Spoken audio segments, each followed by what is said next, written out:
muita paz, que Jesus nos ampare, nos proteja e nos abençoe. Mais uma vez aqui, em nome dos amigos de nosso lar,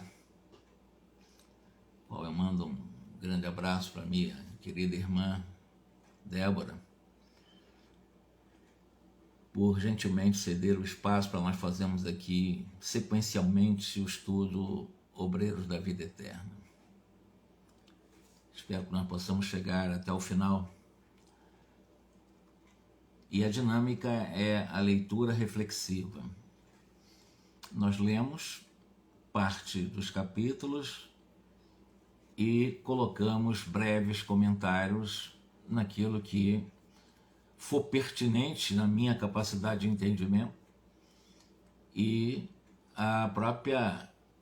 o próprio ritmo da leitura, né? Nós estamos já entrando no 12º capítulo. E nesse 12º capítulo da obra Obreiros da Vida Eterna, toda a narrativa nos leva a uma excursão de adestramento dos chamados desencarnantes. Lembrando que nós estamos acompanhando 5 casos de desencarnação.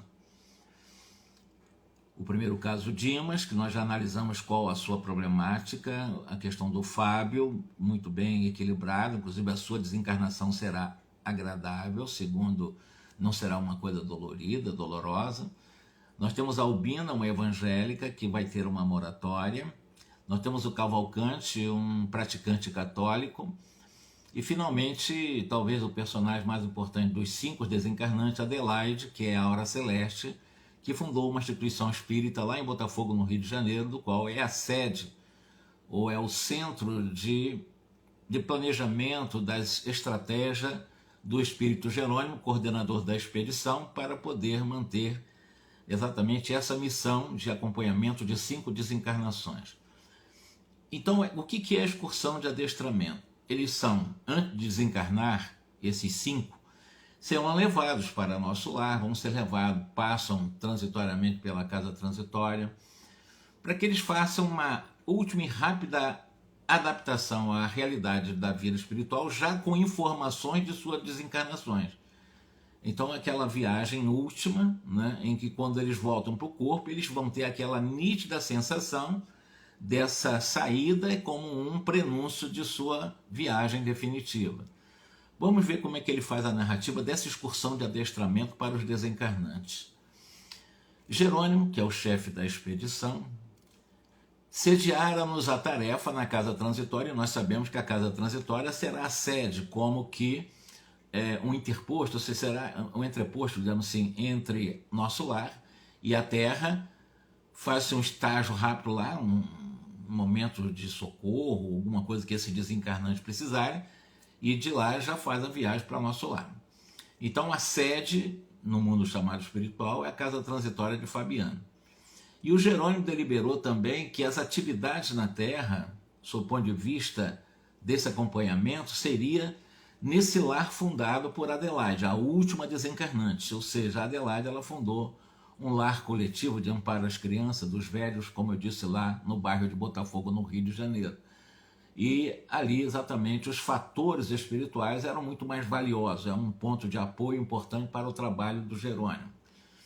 E o Jerônimo explica que esse lar coordenado, presidido pela Adelaide, é uma área, um campo propício às melhores semeaduras do espírito, por oferecer maior tranquilidade, maior segurança para o trabalho que eles têm como missão aqui na Terra. Então, a sede na Terra do Jerônimo e sua equipe é a casa transitória presidida pela Adelaide. Lembrando aqui, quem está acompanhando a desencarnação da Adelaide é o próprio Bezerra de Menezes também. E a casa transitória lá dirigida pela Zenobia é exatamente como eu disse, o entreposto. As pessoas vão para lá, fazem realmente uma rápida passagem de socorro, de um reabastecimento energético, psicológico e tal, e faz a viagem definitiva para nosso lar. Diz ele: permaneceremos em comunicação contínua com a casa transitória de Fabiano para onde conduziremos os recém-desencarnados. Então, os 5 desencarnantes, lembrando apenas que a Albina vai ter uma moratória, eles vão passar pela casa transitória antes de serem encaminhados para a colônia Nosso Lar. Centralizaremos todas as atividades possíveis concernentes aos outros amigos no lar coletivo de Adelaide. Ali, o que era o lar coletivo de Adelaide? Um vasto celeiro de bênçãos, diversas entidades amigas operavam na instituição, prestando assistência, cuidado. Encontrava ali um dos raros edifícios da Crosta, de tão largas proporções, sem a presença de espíritos doentes, espíritos obsessores. Muito bem protegida aquela instituição, fundada pela Aura Celeste, que é o pseudônimo dessa poetisa, que foi a Adelaide Câmara. Semelhando-se à casa transitória, de onde víamos a vigilância funcionava severa. Fôramos defrontados por vários sofredores, criaturas de bons sentimentos que penetravam o asilo com prévia autorização, enquanto o assistente se demorava em palestra com o dedicado Bezerra de Menezes. Tivemos a permissão para visitar as dependências da casa, aí no caso dirigida pela Adelaide, casa em que está bem protegida, não existe obsessores espalhados por lá. Na expedição coordenada pelo nosso irmão Jerônimo, faz parte ou compõe o grupo um ex-padre, que é o Hipólito, uma ex-enfermeira, tratada como tal também enfermeira, que é a Luciana. Temos André Luiz como também na experiência no campo médico, o próprio Jerônimo, né, como o grande assistente de todo o trabalho de acompanhamento, nesse caso de 5 desencarnações.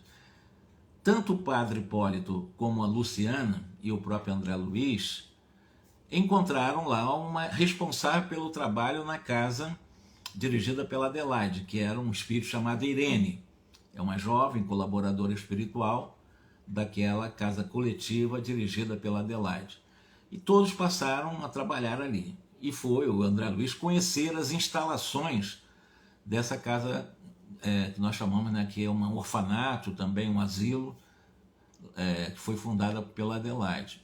Em todos os compartimentos, descreve André Luiz, havia luz espiritual, indicando a abundância dos pensamentos salutares e dos pensamentos construtivos de todas as mentes que ali se entrelaçavam na mesma comunhão de ideal do bem. Chegados ao salão das reuniões públicas, então, porque nessa instituição lá em Botafogo tem o salão de palestra, né? Então ele visitou o salão de palestra, onde a Irene apresentou, a própria Irene explicou para o André que aquela região, o salão de palestra, na realidade, onde se exige o serviço mais árduo da espiritualidade. E ela vai explicar por que o salão de palestra é o lugar, digamos, mais contaminado. Deu uma parada aqui uma rápida parada aqui na internet, mas voltou ao normal.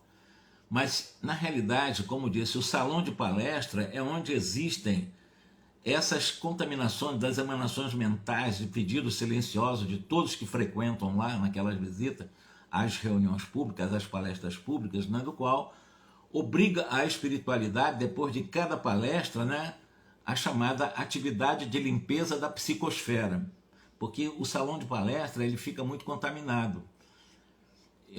Nós imaginamos que se ele está dizendo que a instituição é equilibrada, é um ponto de apoio para Jerônimo, e tem esse problema no salão de palestra, vocês imaginem um salão de palestra de centro de espírita que talvez não tenha tanta proteção assim, que são diretores que ficam brigando entre si, trabalhadores brincando entre si, grupos mediúnicos se guerreando entre si. Imagina como é que é um grupo desse. Quer dizer, só Deus sabe. Se numa casa equilibrada os espíritos se empenham para fazer a limpeza da psicosfera deixada pelas emanações mentais dos frequentadores, uma casa desequilibrada, com certeza essa higienização requererá cêntuplo de força, de esforço dos espíritos, ou então vai ficar do jeito que está, porque é aquele negócio, a cada um segundo os seus méritos, a cada um segundo as suas necessidades. Se tem um grupo desequilibrado, rebelde, e que não luta para se equilibrar dentro dos princípios do bem, do belo, do bom, da harmonia, da paz, evidentemente nem merece, né, todo esse tratamento especial. Vai ser uma casa de desequilíbrio. vai ser uma casa de desequilibrados, vai ser uma casa que desequilibra também aqueles que por ali passarem. Isso é uma realidade. Existem casas espíritas, casas religiosas de uma forma geral, em que as pessoas não lidam consigo, as pessoas não conseguem lidar de uma forma fraternal, amiga, verdadeiramente fraternal. Elas ficam brigando dentro da casa espírita, brigando com ciúme, com raiva, e competindo por poder também. Claro que uma casa espírita dessa jamais, em nenhum momento, vai ter uma proteção especial, porque não há psicosfera para isso. Uma casa tão especial como essa, dirigida pela Adelaide, dá tanto trabalho, segundo Irene. Imagina uma casa que não tem todo esse amparo, que os dirigentes são desequilibrados. É difícil ter esse amparo todo. Não é que não tenha amparo, mas é muito mais difícil realmente esse tipo de serviço. E ela continua dizendo, como vocês sabem, os nossos pensamentos, eles exercem assim uma força muito grande de contaminante, é contagioso. O pensamento humano contagia. E por ser contagioso, tanto quanto uma Covid é contagiante, né? O pensamento também é contagia. Então, uma pandemia de desequilibrados no mundo do pensamento muito grande. E esse processo de contágio, de inveja, de ciúme, de competição, de raiva, enfim, todo o nosso mundo egóico, tóxico, acabam realmente fazendo com que haja uma vigorosa intoxicação da psicosfera do ambiente. Por isso que é importante isolar os prestimosos colaboradores da chamada tarefa espiritual, livrando-os de certos princípios destruidores e dissolventes. O que ele está dizendo aqui? Que os trabalhadores sinceros da casa, aqueles equilibrados, harmonizados, que vivem fraternalmente, eles são especialmente protegidos, inclusive contra esses tóxicos que imantam normalmente um salão de palestra. Então, e o trabalho não é fácil, porque quando se fala em contaminação de pensamentos, estamos falando de um contágio vigoroso, o pensamento ele destrói tanto quanto constrói. E o André Luiz, na curiosidade, ele faz a seguinte indagação. Vocês têm pessoal, espiritualmente falando, né, suficiente para cooperar, para ajudar os trabalhadores aqui da casa de Adelaide? A Irene respondeu que sim, e ela chamou de a legião dos colaboradores, não é pequena. Então, é um grande número de trabalhadores, verdadeira legião de benfeitores espirituais trabalhando na casa de Adelaide. Somos levados a servir dia e noite em turmas alternadas. Temos sessões de assistência aos adultos, temos sessões de assistência às criancinhas. E o André Luiz, diante disso tudo, desse quadro estava sendo apresentado a ele pela Irene, ele ficou vislumbrado, né? Porque havia um grande número de trabalhadores espirituais, do qual ele ficou sabendo que existe uma verdadeira legião de trabalhadores espirituais, e nas suas reflexões mais profundas que afloraram na mente do André Luiz, ele ficou pensando, por que tantos espíritos a contribuir apenas no sentido de amparar algumas dezenas de crianças pobres, né, no campo material? Ou seja, de criancinhas desfavorecidas economicamente, são os orfanatos, né? Tantos espíritos para tão poucas crianças aí que estavam abrigadas. O André Luiz ficou assim confuso. Por que tantos espíritos para tão poucas crianças encarnadas? Essa proteção toda. E ele fazia exatamente o seguinte paralelo nessa comparação entre a fundação criada por Adelaide e a casa transitória dirigida pela Zenóbia, né? Ele notou uma diferença muito grande entre essa instituição no mundo físico e a casa transitória no mundo espiritual. Por quê?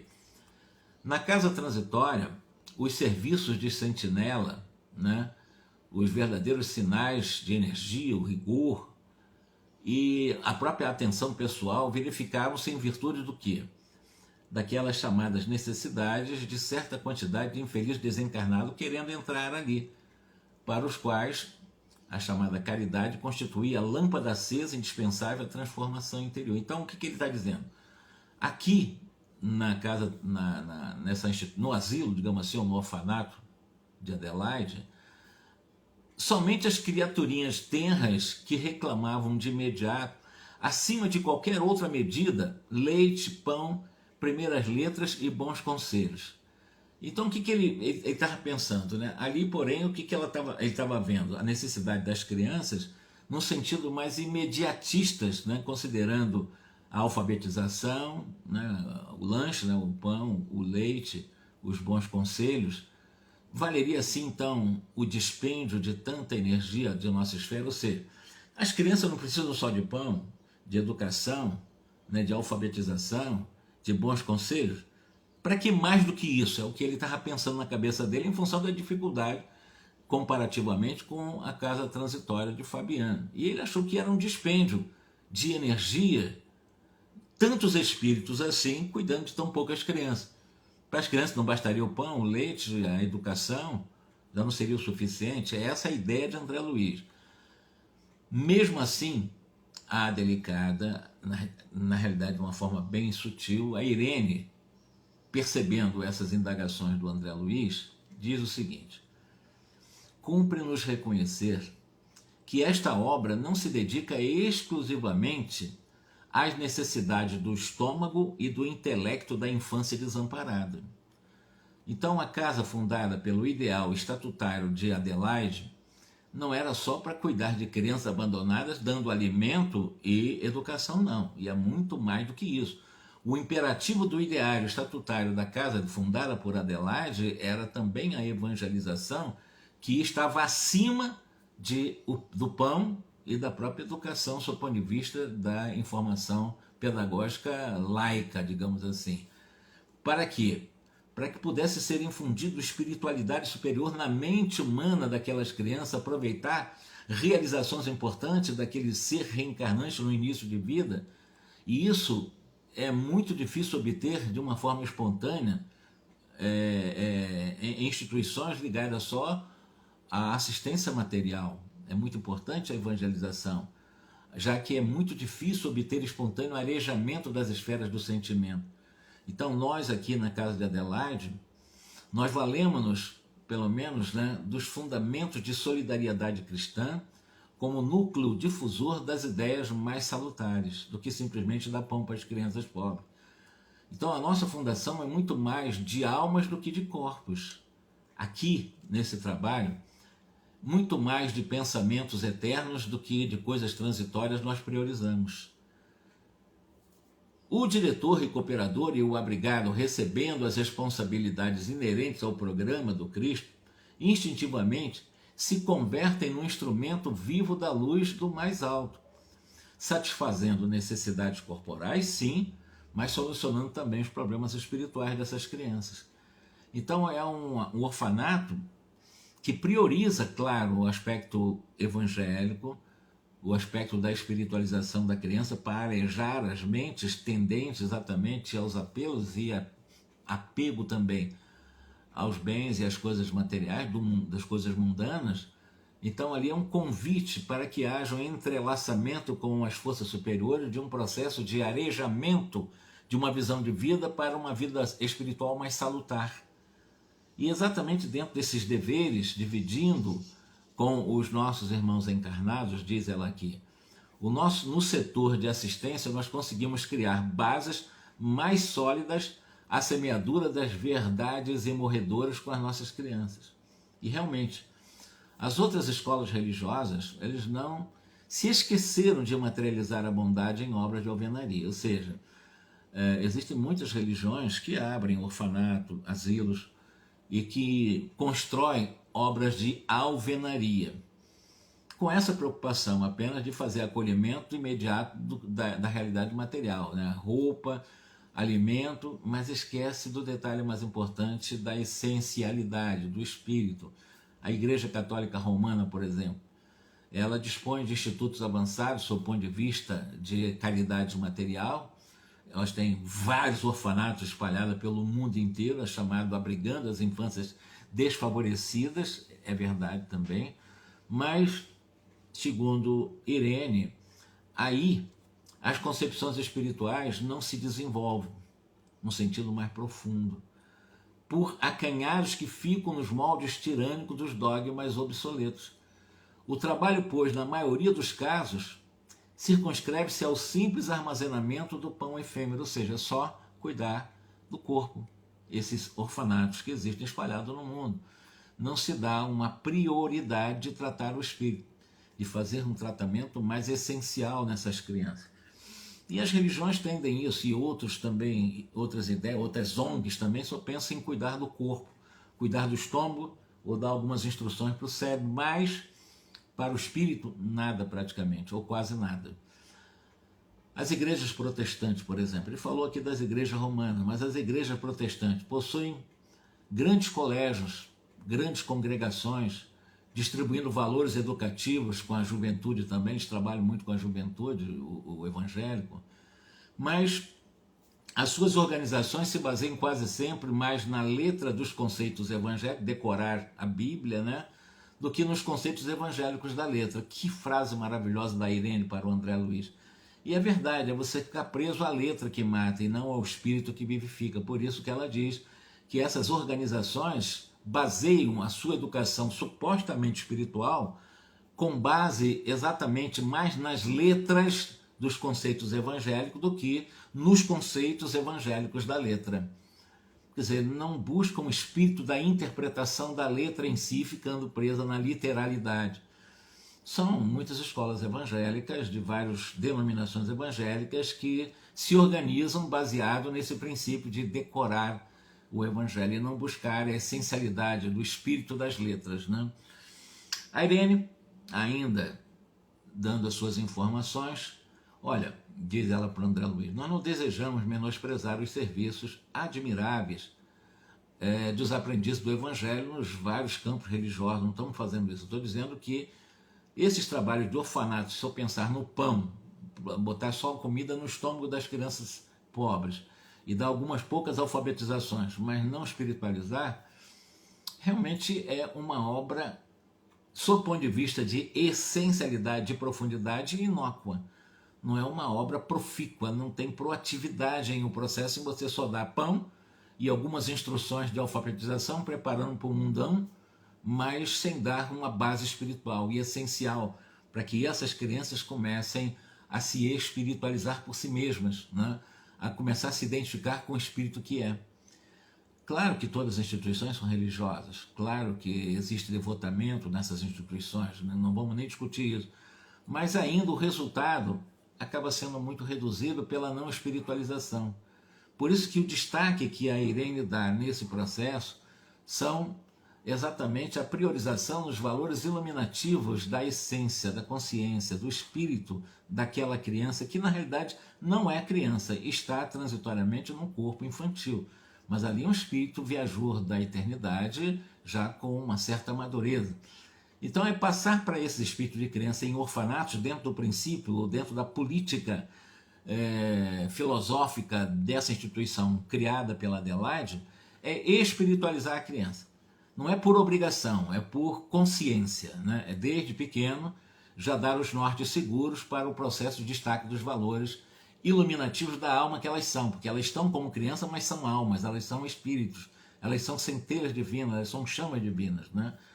Isso é que é importante no processo de educação e reeducação da alma encarnada, tendo como objetivo esses orfanatos que muitas vezes só oferecem mesmo as coisas materiais, não consegue oferecer nada mais do que o conforto de um pão, o conforto de poucas educações no campo da alfabetização, mas mantém vazio e totalmente com fome a realidade essencial desses abrigados, desses socorridos. Nos primórdios da obra cristã, diz aqui a Irene para o André Luiz, não faltavam prestigiosas providências da política imperial de Roma, que tomou conta da chamada Igreja de Roma, e daí se criou a estatização do movimento cristão no Estado romano, aí se criou uma igreja sediada em Roma, mas sob o comando dos imperadores e do Estado romano. Então foi uma igreja estatal, uma igreja em que os fiéis servidores, na realidade, eram funcionários do Estado de Roma, eram assalariados pelo Estado de Roma. De qualquer maneira, ele está dizendo o seguinte, a fim de que os famintos, os esfarrapados, antigamente, está falando, era muito comum fazer isso. Então, os famintos, esfarrapados, recebessem o trigo, o agasalho, até mesmo professores seletos, filiados a famosos centros culturais de gregos, egípcios, porém, no intuito de incentivar a obra de legítima iluminação do Espírito, Simão Pedro e os companheiros de apostolado obrigaram-se a longo programa de socorro aos infortunados de toda sorte. Nem todos os seguidores do Evangelho procediam das altas camadas sociais do judaísmo. Por exemplo, Gamaliel, ele era um venerando rabino, ajudou bastante a compreensão da espiritualização no campo de instrução do próprio Paulo de Tarso, e ele é muito intelectualizado, né? Mas ele, o próprio Gamaliel, com seu alto poder intelectual, encontrou exatamente Jesus. A maioria dos necessitados entraria em contato com Jesus através da sopa humilde ou do teto acolhedor, levando leprosos, tratando loucos, assistindo órfãos e velhinhos desamparados. Os continuadores do Cristo davam trabalho a si próprios, dedicando-se aos infelizes, esclarecendo-lhes a mente, e ofereciam lições de substancial interesse aos leigos da fé viva.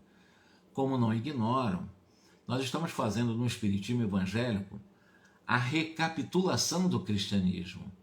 Então a comparação é essa, com todo o respeito que temos aos evangélicos e à Igreja Romana.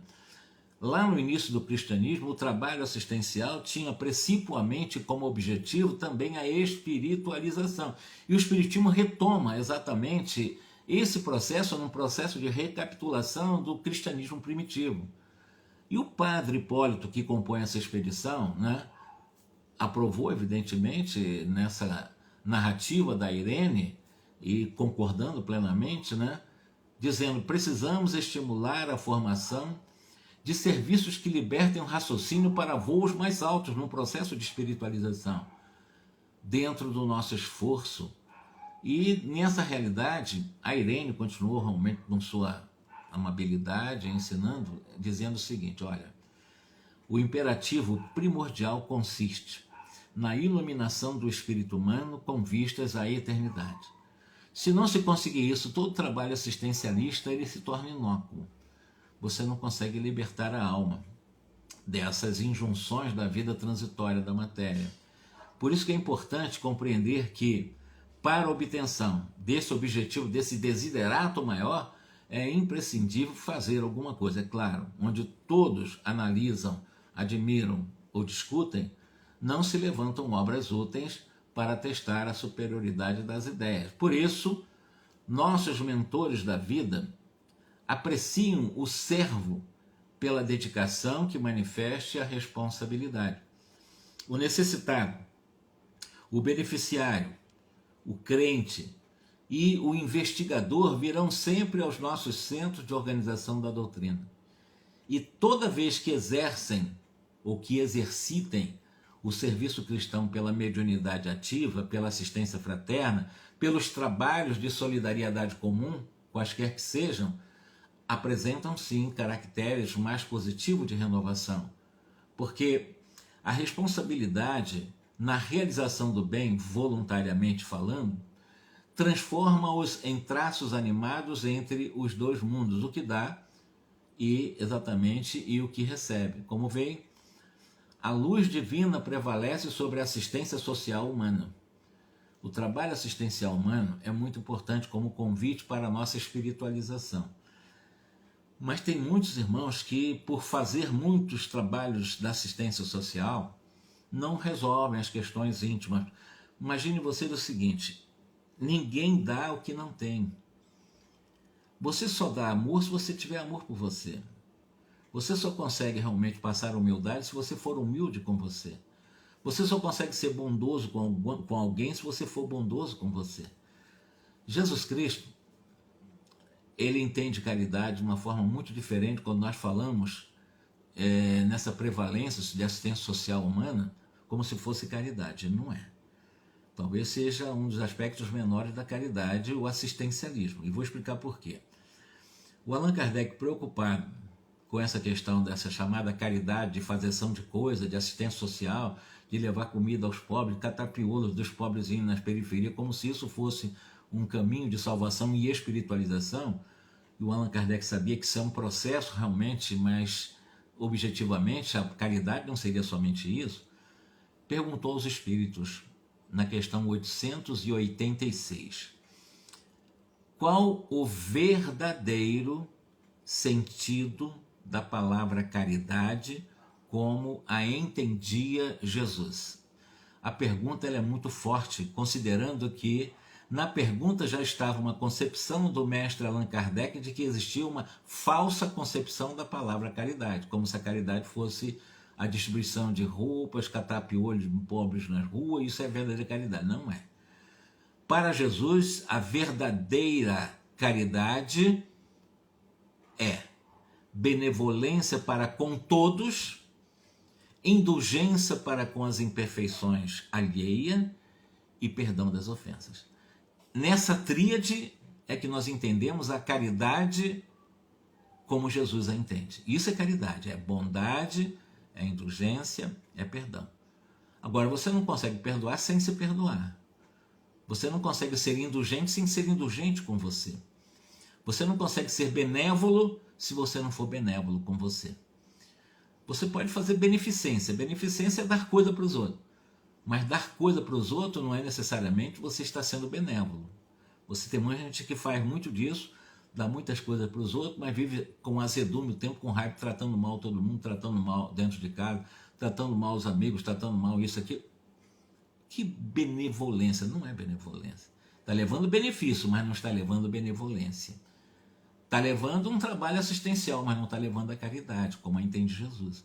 Então, trabalhar a caridade é uma coisa mais profunda que você somente dar o pão, dar a roupa, dar a lição, dar a alfabetização. Vai muito mais do que isso.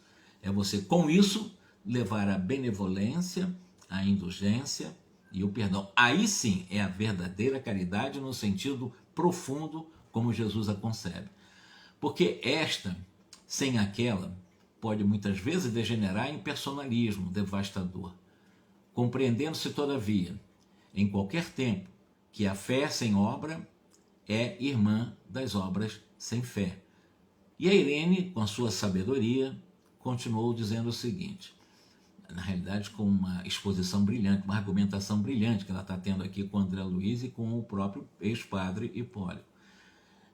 Dizendo o seguinte, na realidade o que ele diz aqui? Olha, continuou Irene em sua brilhante argumentação, ensinando-nos vivais a ciência da fraternidade, do entendimento construtivo, diz André Luiz. Ouvindo-a, percebi acima de todas as preocupações individualistas que a difusão da luz espiritual na crosta terrestre não é ação milagrosa, mas edificação paciente e progressiva. As casas de assistência social, sobre as águas pesadas do pensamento humano, funcionam como grandes navios de abastecimento à coletividade faminta de luz e necessitada de princípios renovadores. Passei a ver o estômago dos pequeninos em plano secundário, porque era a claridade positiva do Evangelho que inundava agora minha alma, convidando-me à contemplação feliz do futuro maior dessas crianças. Porque estava preocupado, né? Tantos espíritos para cuidar daquelas poucas crianças. E a Irene está explicando para ele, a nossa preocupação não é que essas crianças sejam somente alimentadas, o seu estômago e algumas educações no campo pedagógico, não. A nossa preocupação é espiritualizá-la, dando todo um apoio, um suporte espiritual. E o André Luiz acabou exatamente entendendo a importância positiva da evangelização das crianças em orfanatos. Né? E esse orfanato é um orfanato espírita, como eu disse, lá no bairro de Botafogo, como eu disse, fundado aqui pela Adelaide, que é a última personagem que está em processo de desencarnação, que nós vamos acompanhar a desencarnação dela também. Caíra a noite e continuávamos em companhia da Irene, que nos apresentava a instituição, comentando com oportunidade, sabedoria, salutar aquela programação. Observamos os serviços espirituais que se preparavam naquela noite, antes daquela noite que estava chegando. Aqui eram cuidadosas professoras desencarnadas que reuniriam as crianças nos momentos de sono físicos em ensinamentos benéficos. Olha aí o que é a espiritualização. Então as crianças, durante a noite, ao estarem dormindo no orfanato, elas são cuidadas também, por isso que há um processo de alfabetização. Professoras desencarnadas reuniriam essas crianças nos momentos de sono, ensinando coisas espirituais, no chamado ensino benéfico para o seu espírito. Acolá eram benfeitores diversos a buscar irmãos para experiências e dádivas preciosas nos círculos de nossa movimentação. Refundi a minha apreciação inicial, enxergando mais uma vez naquele instituto abençoada escola de espiritualidade superior, pelo ensejo de semeadura divina que proporcionava aos missionários da luz. Decorrido longo tempo, já à noite, bem fechada, Jerônimo convocou-nos ao serviço. Irene acompanhou-nos à câmara de Adelaide, ao quarto dela, onde o nosso dirigente se encontrava em conversação com outros amigos. Foi breve nas determinações. Após ouvir a nova amiguinha, que é Irene, que se colocava à nossa disposição para qualquer concurso fraterno, recomendou a Luciana, que faz parte do grupo, que é a enfermeira, e a Irene trouxessem a irmã Albina. Albina é uma evangélica, ela trabalha dentro da linha presbiteriana e é de nosso lar, é uma cidadã de nosso lar. Nessa encarnação ela se tornou evangélica e ela também está para desencarnar, mas está sendo feita uma solicitação para que haja uma moratória, para que ela não desencarne agora, e nós vamos ver por que está havendo um requerimento de moratória para a espiritualidade superior não provocar a desencarnação dela, desses 5 que estão programados. Ao passo que o padre Hipólito e eu, diz André Luiz, deveríamos conduzir Dimas, Fábio e Cavalcante ao orfanato, de onde seguiríamos para a casa transitória de Fabiano em excursão de aprendizado e adestramento.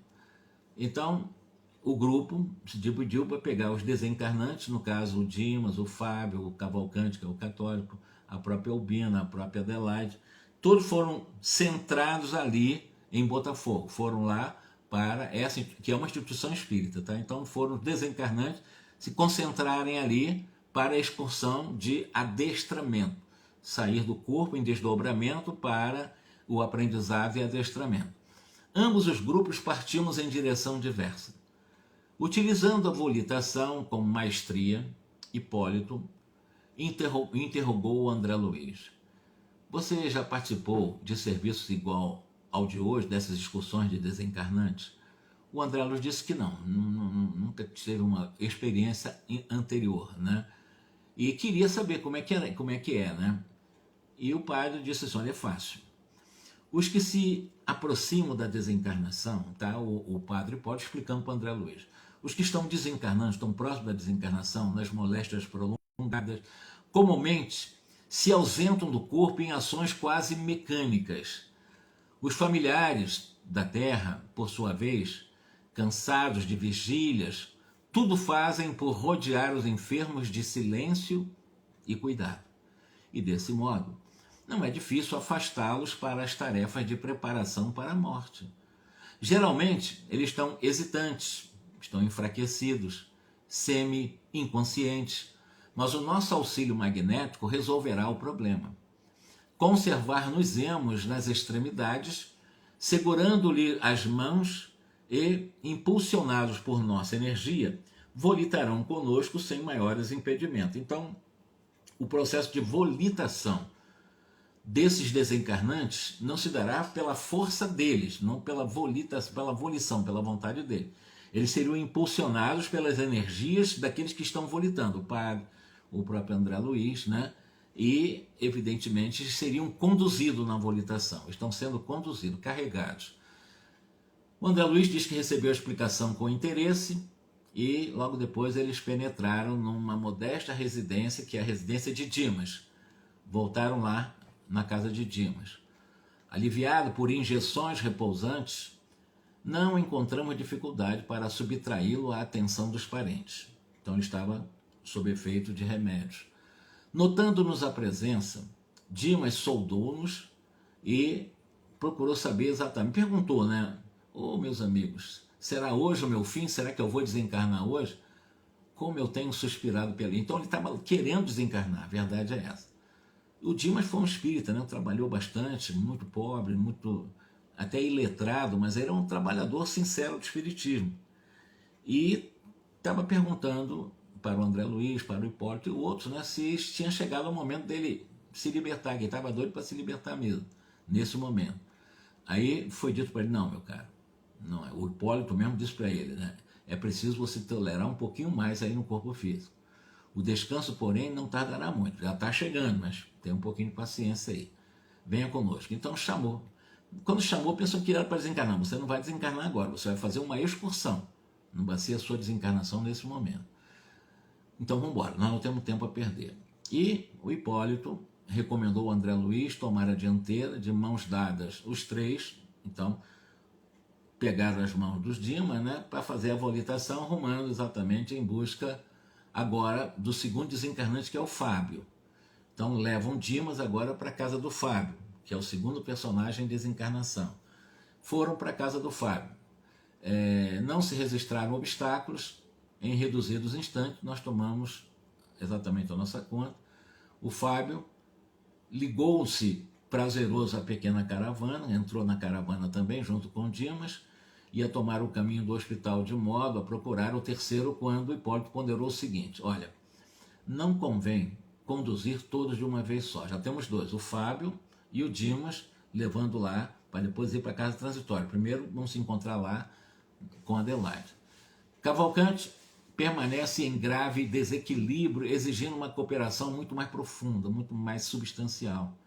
O Cavalcante é o católico praticante. Em vista disso, buscá-lo-emos na segunda viagem. Na primeira viagem pegou o espírita e pegou o outro espiritualista para levar, para concentrar lá no orfanato. Tá? Lembrando-lhe os desvarios, ele não teve recurso senão concordar. De regresso à Câmara de Adelaide, encontramos os demais à nossa espera. Irene, Luciana, haviam trazido a Albina, que é aquela evangélica também, que foi levado para lá, que vai ter a moratória, né, para esses trabalhos preparatórios da desencarnação. Sem perda de tempo, demandamos a grande casa de saúde em busca de Cavalcante. Aí foram buscar o Cavalcante, que é o último do personagem. Os quatro já estão lá. A Adelaide já está lá, porque é na própria instituição que ela dirige. Já está o Fábio junto com o Dimas. A Albina tinha sido levado antes lá pela própria Luciana. Então estão os quatro lá.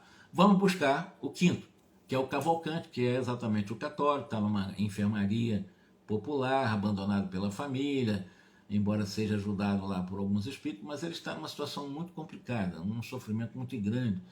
Os médicos vão fazer uma cirurgia nele, está para fazer uma cirurgia, né? Ele estava para passar por uma cirurgia, então é um caso mais complicado para fazer essa excursão. E é preciso fazer essa excursão também, como preparar para a desencarnação, antes da desencarnação. O Cavalcante mostrava-se muito aflito. Bonifácio, que é o espírito que está acompanhando ele, né, ao lado dele, cooperava devotadamente conosco, inclusive, para desprendê-lo temporariamente do corpo oprimido para fazer essa excursão. Cavalcante, no entanto, se deixara tomar por horríveis impressões de medo, dificultando os nossos melhores esforços na volitação. Após trabalho bastante ingente, que ele chama, né, de magnetização do vago, e em seguida a administração de certos agentes anestesiantes destinados a proporcionar-lhe brando sono, retiramo-lo do corpo, que permaneceu sob os cuidados de Bonifácio, e em minutos rápidos punhamos-nos de regresso para lá, para o orfanato de Adelaide. Com a permissão de Jerônimo, alguns amigos dos enfermos acompanhariam, né, até a casa transitória. Vão sair dali e vão para a casa transitória lá, dirigido por Zenóbio. Dos 5 doentes, Adelaide, Fábio, eram os únicos que revelavam uma consciência mais nítida da situação.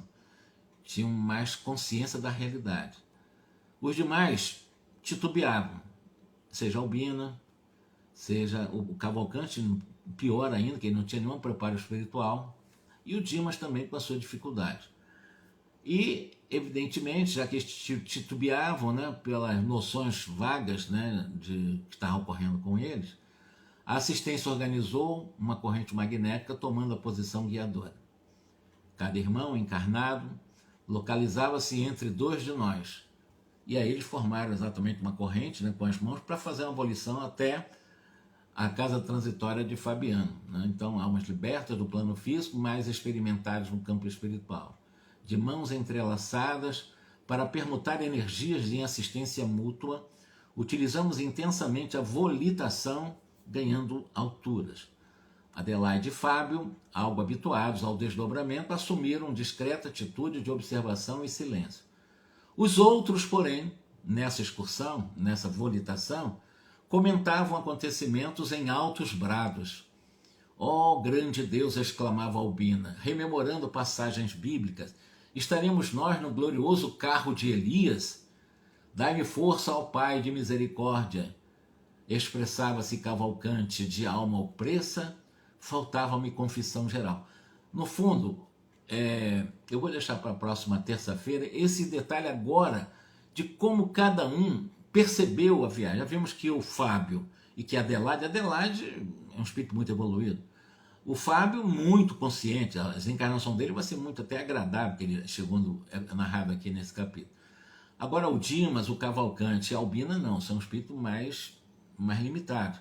Então eu quero com mais calma, falta um pouco de minuto para fechar a nossa live, senão eu perco a gravação, já perdi duas, eu não quero perder essa. Deixar para a próxima terça-feira, dar continuidade de como é que cada um fora do corpo, antes da desencarnação, fazendo essa excursão preparatória, como é que eles percebem essa viagem, essa volitação, né? Uns com a visão de Bíblia, outro com a visão de católico, outro com uma visão mais distorcida, mas de qualquer maneira, o Fábio consciente, a Adelaide profundamente consciente dessa viagem inaugural para a vida definitiva no mundo espiritual, mas apenas, né,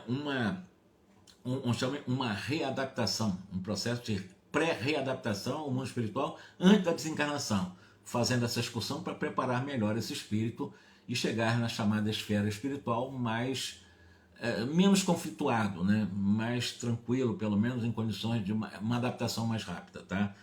Nós vamos ver cada caso, como é que eles estão sentindo essa excursão.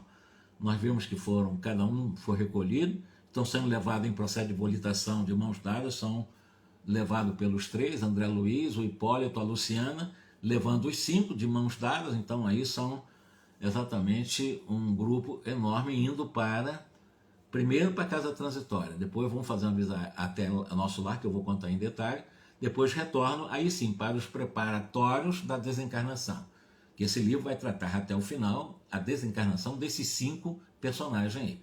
Repito, só que a Adelaide, vocês vão ver que vai ser concedido para ela, Adelaide não, a Albina, vai ser concedido para ela uma moratória, então não vai ser nesse momento, mas ela está já se preparando também. E por que veio a moratória, você vai ver que é uma coisa interessantíssima. Por que as pessoas, não, vamos deixar um pouquinho mais aí, então ela foi concedido para ela uma moratória. Nós vamos ficar por aqui, terça-feira que vem, essa mesma hora, nós estaremos continuando o trabalho aqui junto aos irmãos que acompanham o trabalho, que nós possamos daqui, dos amigos de nosso lar, né? Que nós possamos realmente, junto com a nossa querida irmã Débora, incansável trabalhadora, né? Colaborar no conhecimento de alguma coisa que o André Luiz nos traz para o movimento espírita. Muita paz, um grande abraço, até a próxima.